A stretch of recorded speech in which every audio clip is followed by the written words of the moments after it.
Imagine standing at the edge of a room where countless conversations buzz with laughter, flirtation, and subtle negotiation. You notice a pattern, a silent rhythm beneath the surface.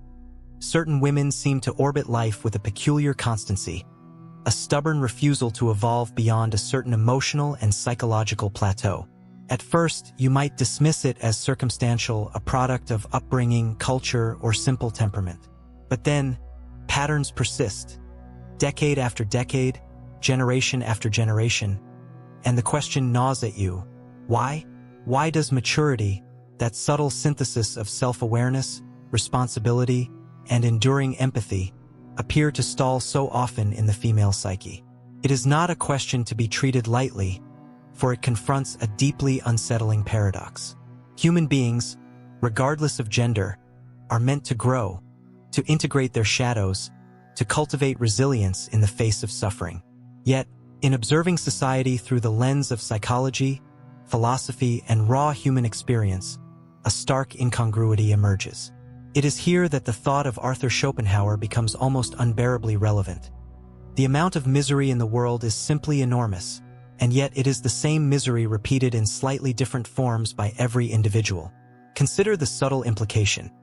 If suffering is universal and growth is possible through reflection and struggle, why does this universal potential for maturation seem selectively muted in women? The answer, however, is not simple, and any attempt to reduce it to biology or socialization alone is an intellectual betrayal. We must confront an uncomfortable truth. Evolution, society, and culture have collectively orchestrated a form of psychological stasis. Women, in many contexts, are not merely failing to mature, they are subtly incentivized to resist it. Social expectations reward charm, emotional volatility, and dependence, while genuine independence, radical self-inquiry, and accountability are often met with disdain or alienation. In other words, maturity is not merely a personal challenge. It is a social battlefield where conformity to comfort often trumps the crucible of growth. Yet there is another layer, one that the surface-level sociologist or casual observer cannot see. Jungian psychology offers a lens into this unseen architecture. Until you make the unconscious conscious, it will direct your life and you will call it fate. For many women, what manifests as immaturity is often a complex interplay of unconscious drives, fear, desire, and social mimicry, dictating choices with astonishing subtlety. When these unconscious forces dominate, the journey toward full individuation stalls, and life becomes a series of reactive patterns rather than proactive creation. And therein lies the terrifying elegance of the paradox. Women, often celebrated for emotional intelligence, can simultaneously be trapped in cycles of profound immaturity, their psychological growth thwarted by invisible currents. Observing this is not an exercise in judgment, but in revelation. Understanding this phenomenon is like staring into a mirror reflecting both the potential and the tragic limitations of human consciousness itself. It challenges you, the observer, to reconsider not only your assumptions about gender but the very architecture of human development. In the sections that follow, we will unravel this intricate tapestry, moving from the societal scaffolding that perpetuates immaturity to the unconscious mechanisms at work, and finally toward the transformative insights that could illuminate a path beyond stagnation. What begins as a stark confrontation with discomfort may ultimately lead to the most profound clarity, the recognition that human maturation, though unevenly distributed, is neither arbitrary nor irreversible. It is a terrain demanding courage, awareness, and ruthless honesty for those willing to traverse it. This brings us to the core of the paradox. What appears as immaturity is, in many ways, a form of survival. It is a strategic, adaptive response to an environment that punishes psychological independence. Women may appear emotionally shallow, reactive, or indecisive, but these behaviors often reflect an acute attunement to social feedback, a subtle mastery of influence, even if at the cost of personal growth. Schopenhauer would likely observe the irony. The same forces that could cultivate wisdom instead perpetuate repetition of suffering, now mediated by social incentives rather than pure human folly. Consider how this intersects with the existential perspective. Jean-Paul Sartre once noted, "Man is condemned to be free, because once thrown into the world, he is responsible for everything he does. Immaturity, when examined through this lens, is not merely a deficit. It is a form of existential evasion. To mature psychologically requires confronting freedom, assuming responsibility for one's desires, fears, and unconscious drives. Many women, conditioned to navigate a world that punishes assertive freedom, instinctively avoid this confrontation. The result is a prolonged adolescence of the psyche, an enduring pattern of seeking validation externally rather than cultivating authority internally. This dual pressure, external incentives and internal avoidance, creates a landscape where immaturity thrives almost naturally. And yet, within this very framework lies the potential for disruption, for awakening, for transcendence. Understanding the mechanisms at play is not condemnation. It is a necessary step toward clarity, a prerequisite for any transformation. As we move into the next section, we will explore the psychological dynamics of emotional immaturity in depth, exposing the hidden patterns that underlie decision-making, attachment, and the seemingly effortless ability to resist the rigors of personal growth. Beneath the social theater of charm and compliance lies the hidden machinery of the psyche, a labyrinth of impulses, fears, and unresolved patterns, many of which have taken root long before conscious thought could intervene. Emotional immaturity is rarely a simple choice. It is a consequence of unseen dynamics that dictate responses, shape desires, and constrict freedom. For many women, these unconscious forces act like invisible puppeteers, guiding behavior in ways both subtle and profound. To witness it is unsettling, because it reveals how little control the conscious mind truly exerts over actions often mistaken as intentional. Viktor Frankl's observation illuminates this terrain. Between stimulus and response there is a space. In that space is our power to choose our response. In our response lies our growth and our freedom. Yet, in the lives of women trapped in patterns of immaturity, that space is narrowed, sometimes imperceptibly. Reactive emotionality, dependency, and avoidance of personal accountability dominate because the space for conscious choice has been eroded. Childhood conditioning, cultural reinforcement, and unconscious fear create an environment where reflection is suppressed, spontaneity is controlled, and authentic maturation is continually deferred. Attachment theory provides another window into this dynamic. When early bonds are inconsistent or emotionally unreliable, the psyche develops coping strategies that often persist into adulthood. Emotional reactivity, the need for external validation, and the unconscious pursuit of approval are adaptive mechanisms in early life but become limiting patterns later. Jung's concept of the shadow becomes essential here. The unconscious contains what has been denied, repressed, or disowned, yet it shapes our desires and fears.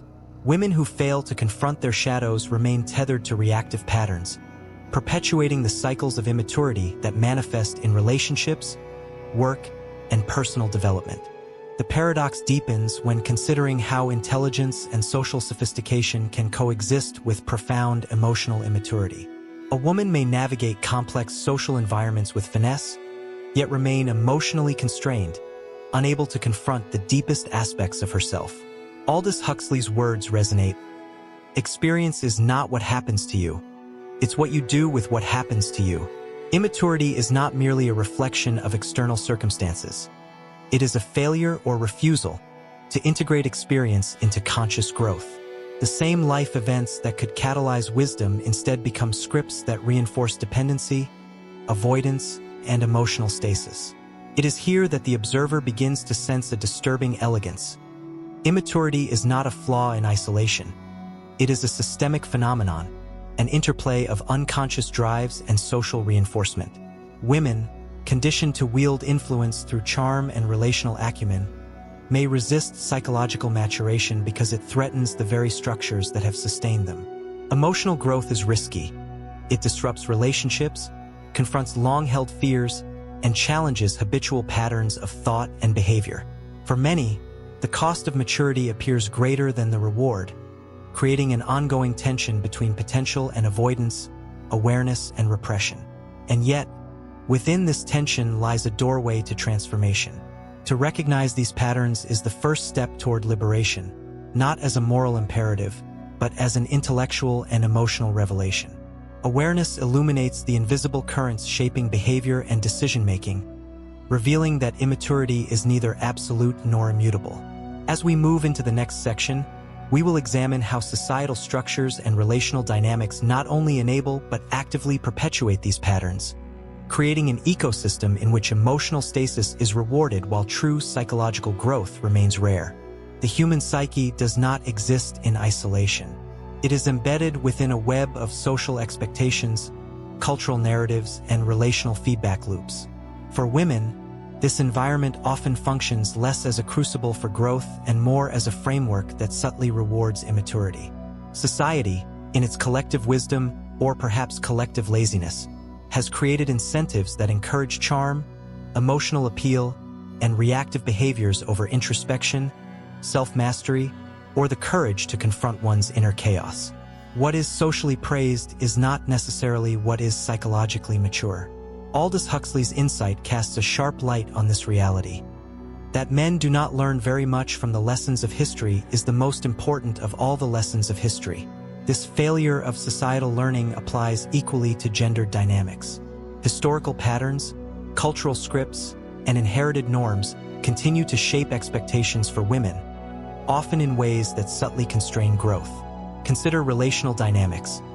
Women who assert autonomy or confront uncomfortable truths frequently encounter resistance, criticism, or social marginalization. In contrast, those who maintain emotional malleability, charm, or dependency often receive affirmation and even admiration. Immaturity, then, is not merely tolerated, it is incentivized. This societal scaffolding interacts with personal relationships in complex, reinforcing cycles. Romantic partnerships, friendships, and family dynamics often reward reactive emotional patterns rather than introspective courage. A woman who navigates life through charm and strategic emotion may exert influence effortlessly, yet this influence is predicated on avoiding the burdens of psychological development. Nietzsche's words resonate. The demand to be loved is the greatest of all arrogant presumptions. Emotional manipulation, subtle dependency, or surface-level engagement can secure love and validation, creating a seductive trap in which the effortful work of self-realization seems unnecessary or even counterproductive. Mass media, education, and popular culture further codify these patterns.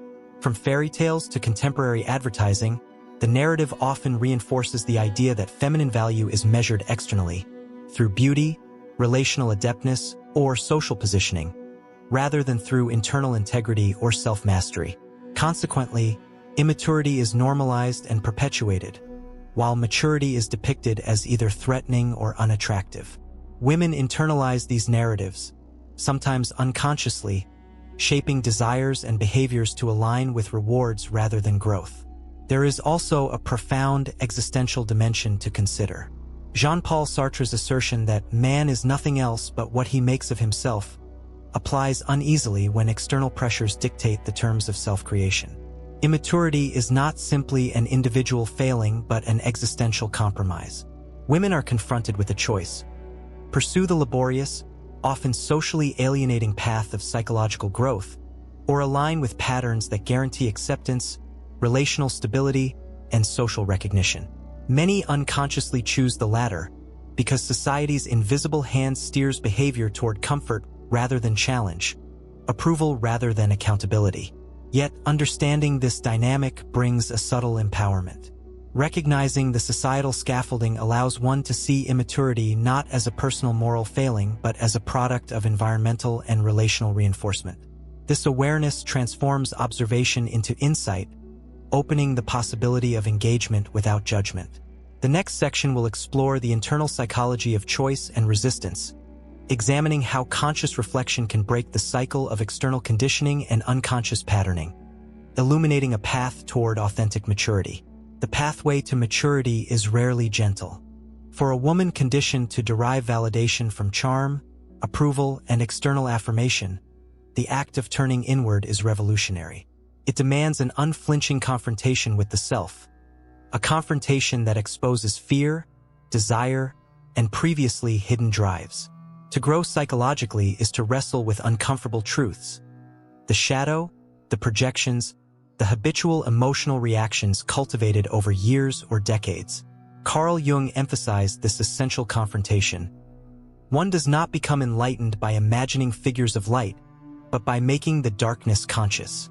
The process is neither comfortable nor socially rewarded. It is disruptive, isolating, and profoundly demanding.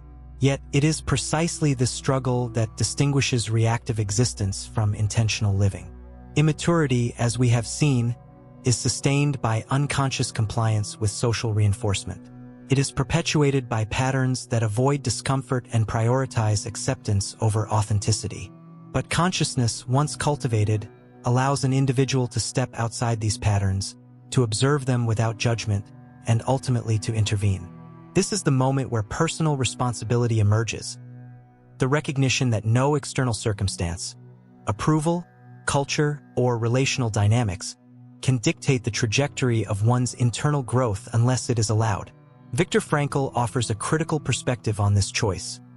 When we are no longer able to change a situation, we are challenged to change ourselves. Women who have long relied on social reinforcement or reactive patterns must confront the fundamental truth that psychological stagnation is voluntary if unconscious. The liberation of maturity arises not from altering society or expecting external validation, but from cultivating an inner locus of control, a space where decisions, emotional responses, and desires are increasingly self-determined. This is a terrain fraught with resistance. The unconscious fights back.